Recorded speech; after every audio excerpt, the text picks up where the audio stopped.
नमस्कार। आज मैं फिर आपके सामने अपराध की एक और घटना लेकर आया हूँ। आज के अपराध की घटना करीब 3 साल पुरानी है। बात है 31 जुलाई 2022 की। प्रदेश आज का है उत्तराखंड और जिला है देहरादून, राजधानी है उत्तराखंड की। देहरादून में एक हाथी बड़कला क्षेत्र है, शहर के बीच में है। वहाँ सुबह 4 बजे एक नगर निगम के सफाई कर्मचारी शिव कुमार ने कूड़ेदान में, नगर निगम के एक कूड़ेदान में एक नवयौवना की लाश देखी, युवती की लाश देखी। घबरा गया।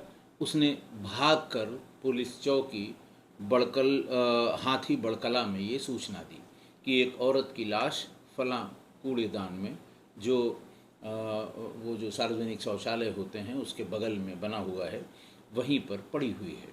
पुलिस आई, पुलिस ने देखा और पुलिस को लगा कि हो सकता है इसमें कुछ जान बाकी हो, और उसे फ़ौरन अस्पताल लेकर गई, जहां डॉक्टरों ने उसे ब्रॉट डेड यानी मृत घोषित कर दिया कि वो मृत ही आई थी। खैर, उस समय तक तमाम कोशिश की गई कि उसकी पहचान हो सके, लेकिन उसकी पहचान तुरंत नहीं हो पाई। पुलिस ने वही जो तमाम, आजकल तो यूट्यूब का ज़माना है, बहुत ढेर सारे लोगों ने मौके पर सुबह जब 6-7 बजा भीड़ लग गई, बहुत भीड़ लग गई। लोगों ने यूट्यूब पर उसकी वीडियो बनाई, उसके अवस्था की वीडियो बनाई, वो कैसे पड़ी हुई है इसकी वीडियो बनाई, और उस वीडियो को अलग अलग यूट्यूब चैनल्स में प्रसारित कर दिया। पुलिस ने अपनी तरफ से भी उसकी एक साफ़ सुथरी फ़ोटो भी यूट्यूब में पहचान के लिए, या व्हाट्सएप ग्रुप में इस पहचान के लिए कि लोग इसको पहचान कर बता सकें, ये प्रसारित हो गई। और थोड़ी ही देर में उसके पति ने आकर उसकी पहचान की और ये बताया कि ये मेरी पत्नी है। बहरहाल, पुलिस ने अब उसके पति ने बताया कि उसका किसी से झगड़ा नहीं है, कोई इस तरह का किसी से बैर नहीं है कि इसकी हत्या हो सके, क्योंकि चोट के बहुत ढेर सारे निशान उसके शरीर पर थे। पुलिस ने उसका पंचनामा किया, पोस्टमार्टम के लिए भेज दिया। तुरंत ही वहाँ, शहर के बीच की बात थी, आसपास के लगे सीसीटीवी कैमरों की जांच की गई, फुटेज निकाली गई, और शाम तक ही ये बात पता भी लग गई कि एक व्यक्ति जिसके साथ वो उस सुलभ शौचालय के बगल के कमरे में गया था और रात में उसकी बॉडी को घसीटते हुए कूड़ेदान की तरफ ले आया था। शाम तक उसकी भी पहचान हो गई कि आखिरकार ये कौन व्यक्ति है, क्योंकि वो एक कमरा था सुलभ शौचालय के बगल में, उसके भीतर से उसके शव को घसीटते हुए लाया था, रात करीब 3 बजे, 2 से और 3 के बीच में। खैर, आरोपी की पहचान हो गई, उसका नाम राजेश था। उसको पकड़ा गया, पुलिस ने उससे पूछताछ शुरू की तो ये पता किया गया कि ये महिला से इसका क्या संबंध है। उसने बताया कि मैं शराब पीने का आदी हूँ, शाम को शराब के ठेके पर मैं खड़ा हुआ था, शराब लेकर वापस लौट रहा था, इसी बीच में वहाँ पर एक महिला खड़ी हुई दिखाई पड़ी। बस यूं ही मैंने उससे बातचीत शुरू की और उसको बताया कि मैं ठेके पर आया हूँ, मैं शराब मेरे पास है, मैं जा रहा हूँ, शराब पीऊँगा, रोज़ का है ये। रास्ते में उसने बताया कहीं खाना उसे लेना है। महिला से उसने कहा कि तुमको भी अगर खाना खाना हो तो मेरे साथ चल सकती हो। वो महिला उसके साथ चल दी। खाना रास्ते में उसने कहीं पैक कराया, दोनों लोग एक साथ, उसने कहा चल के कमरे में तुम खा लो, फिर तुम्हें जहाँ जाना हो चली जाना। कमरे में ले गया। खाना खाने के पहले उसने शराब पीनी शुरू की और महिला से भी कहा कि तुम अगर शराब पीती हो तो शराब भी पी सकती हो। महिला को भी शराब पिलाया और खुद भी उसने शराब पी ली। उसके बाद उसने उसके साथ छेड़खानी शुरू की।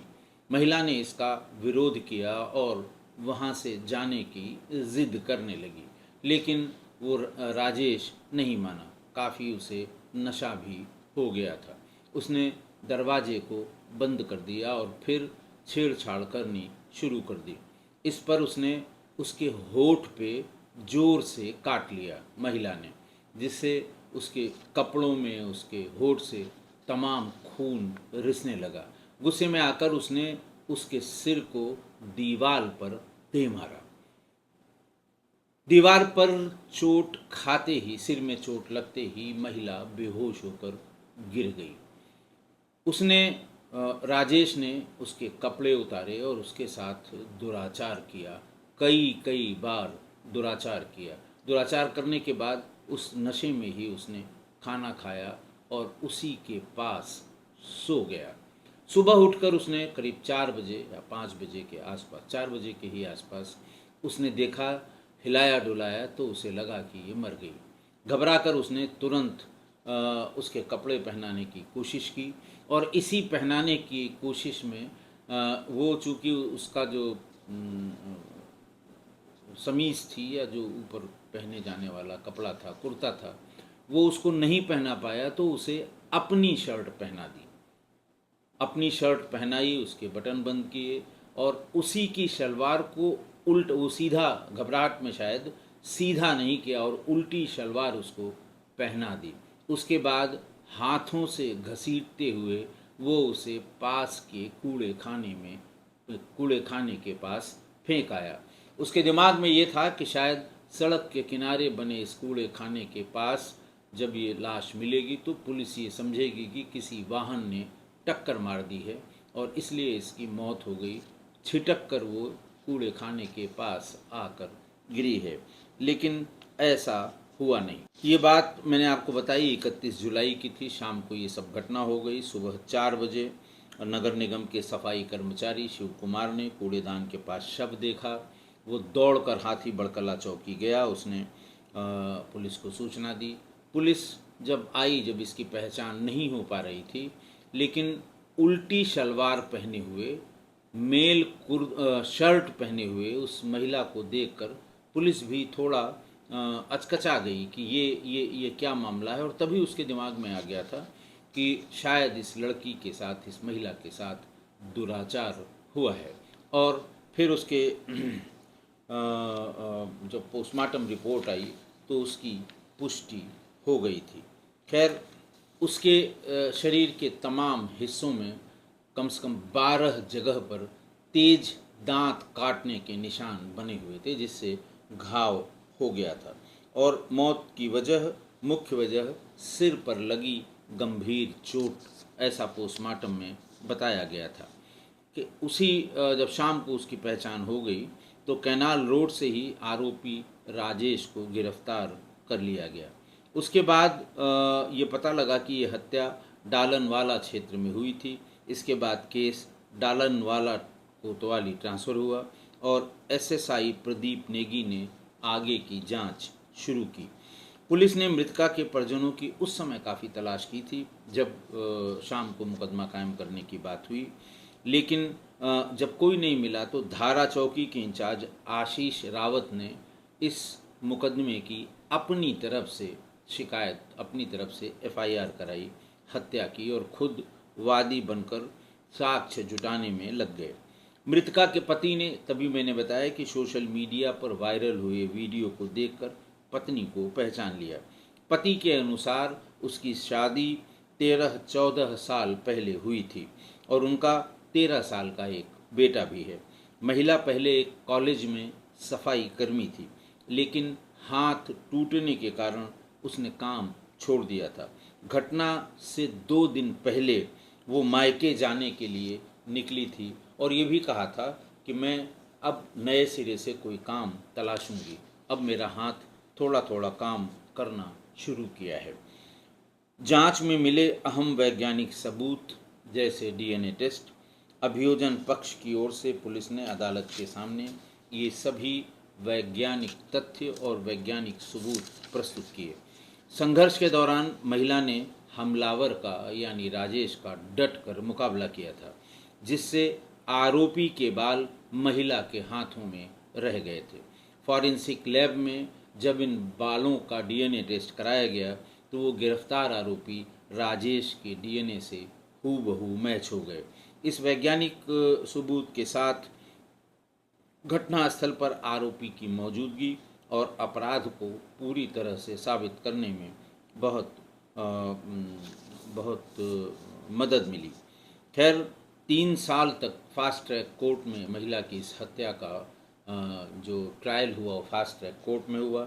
अपर जिला एवं सत्य न्यायाधीश fast track court POCSO Manju Singh Munde की अदालत में मामले की अंतिम सुनवाई हुई।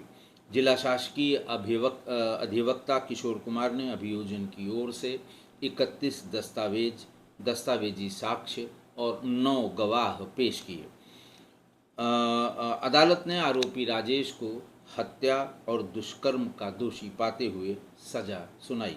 आजीवन कारावास, दोषी को उम्र कैद की सजा दी गई। आरोपी गिरफ्तारी के बाद से ही यानी 31 जुलाई 2022 के बाद से ही जेल में बंद है। उस पर 25,000 रुपये का जुर्माना भी लगाया गया और अतिरिक्त सज़ा ये लगाई गई कि यदि दोषी इस जुर्माने की राशि को अदा नहीं करता है तो उसे 1 साल के अतिरिक्त कारावास की सज़ा भी भुगतनी पड़ेगी।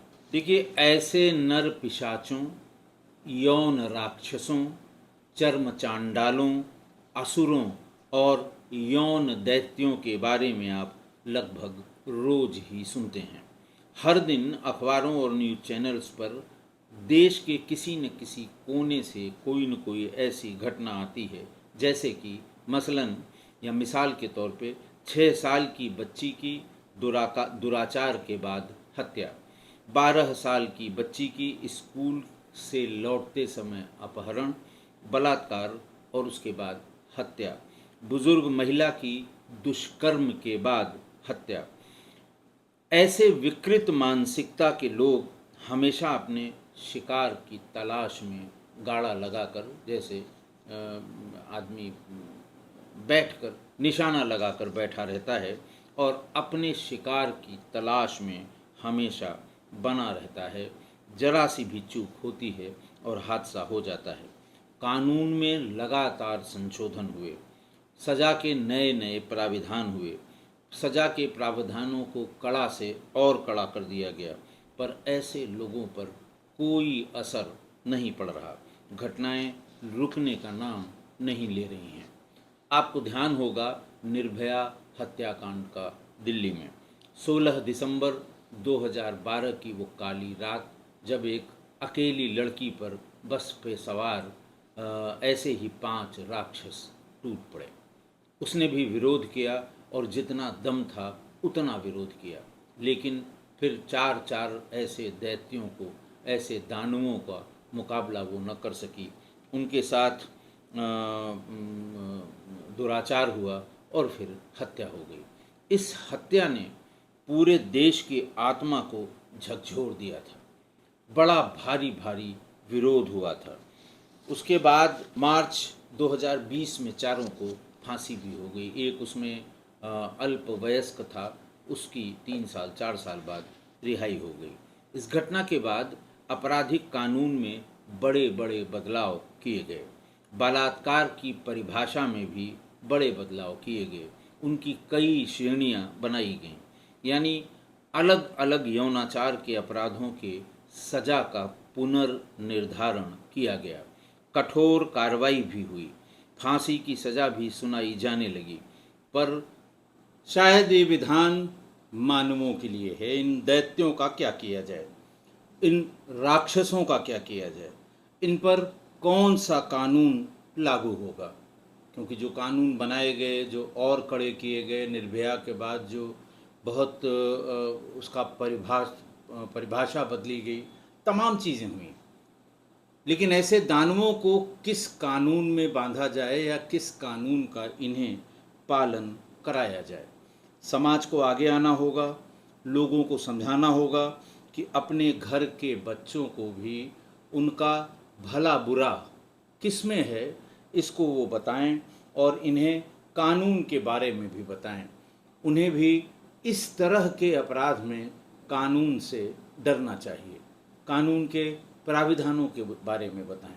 जिन लोगों को इन कानून के वजह से सज़ा हुई है उनके बारे में भी बताएं, ताकि उनको ये समझ में आए कि ये अच्छा नहीं है, गलत है और सामाजिक नियमों के खिलाफ है। अदम गोंडवी साहब ने बहुत पहले, तब शायद उनके सामने भी इस तरह की कोई घटना हुई होगी, तो एक कविता लिखी थी।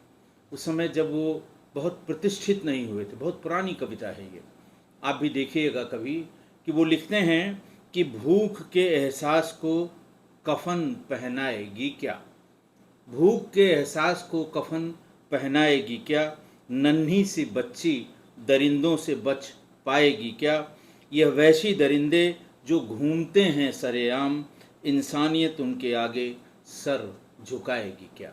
बड़ा मौजू शेर आज की घटना पर भी है, और आज से 40-50 साल पहले भी कोई घटना हुई होगी जब अदम गोंडवी साहब ने इसे लिखा होगा।